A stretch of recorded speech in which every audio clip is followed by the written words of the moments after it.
Hi, this is Christian, and it's Christian Faulkner, and this is my Arduino project on Tinkercad, the number 3 spin motor spin. So I'm always into motors, and I decided to take on this one.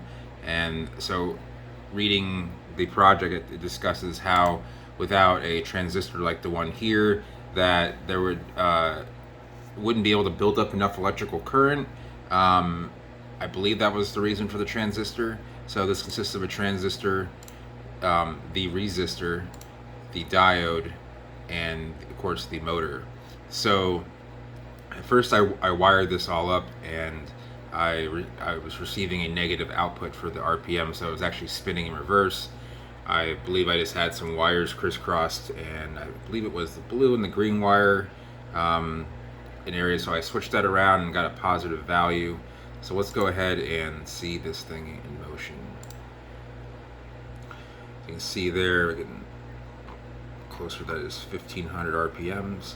And if you look closely, you can see that when it accelerates and decelerates, when it's sitting either at 0 or at 1500, that it doesn't instantly turn on and off, and it decelerates within a certain amount of time. So let's go ahead and look at the code here. So the code starts off here explaining, here it says, Arduino pins are great for driving LEDs. However, if you hook up something that requires more power, you will quickly break them. To control bigger items, we need help of a transistor. Here we will use a transistor to control a toy motor. So it gives declares the integer of the motor pin to be number 9, which is where the orange wire goes.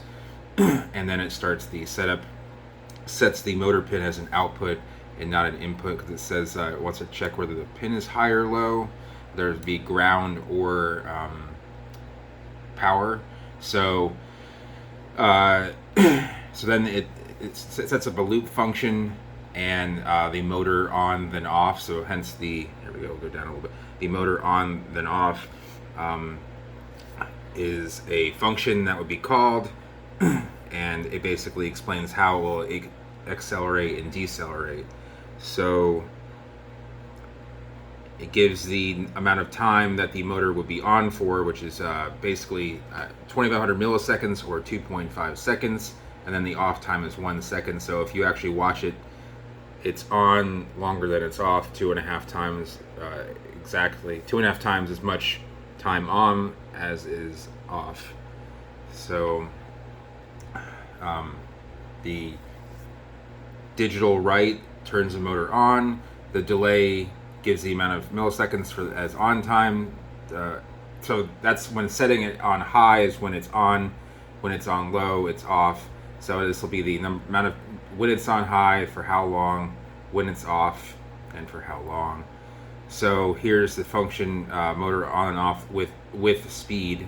So it gives you the speeds that that will be the values that will be determined. So this will be 255 will be the full speed, and 0 is completely, but you can use the values in between there.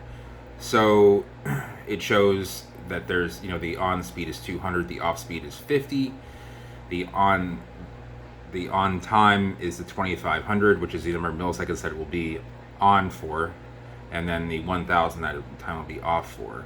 So now the analog write turns the motor on, the delay gives the on time amount 2500, and then off, and then the off time gives you the amount of time to be off, and the actual calling it off, so to speak. And so here it shows the delay time for each speed step is 50 milliseconds, so that's 1/20th of a second. So as I was saying before, if we can scroll in here a little bit, you can actually see that it might be hard to see at first few times, but when it accelerates from 0 to 1500, it doesn't just say 0 then 1502.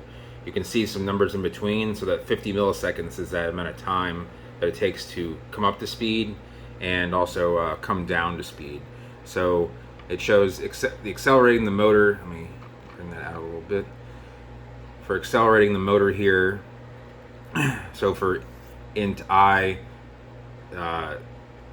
the I is less than 256, meaning in between 0 and 255, the count to go up, and then it sets the speed. So the speed is coming down, but the delay in speed is so little that the count goes up and goes down very fast. Same thing for the for loop here. I equals 255. I is greater than 0. I counts down when the motor is decelerating. So there's a delay time in milliseconds, which is again 50. So 50 milliseconds here and 50 milliseconds here. So, and that goes in an infinite loop. So hence this is the reason why this motor has been running since the beginning of this video, which is now almost 6 minutes long. So anyway, that is the motor. That is the basic, let me bring the code out here. That is the basic motor when it is plugged in and running. So hope you enjoy this video. Hope I was a good explanation of why the motor is working as it does and why it's working, period. So yeah, thank you for watching.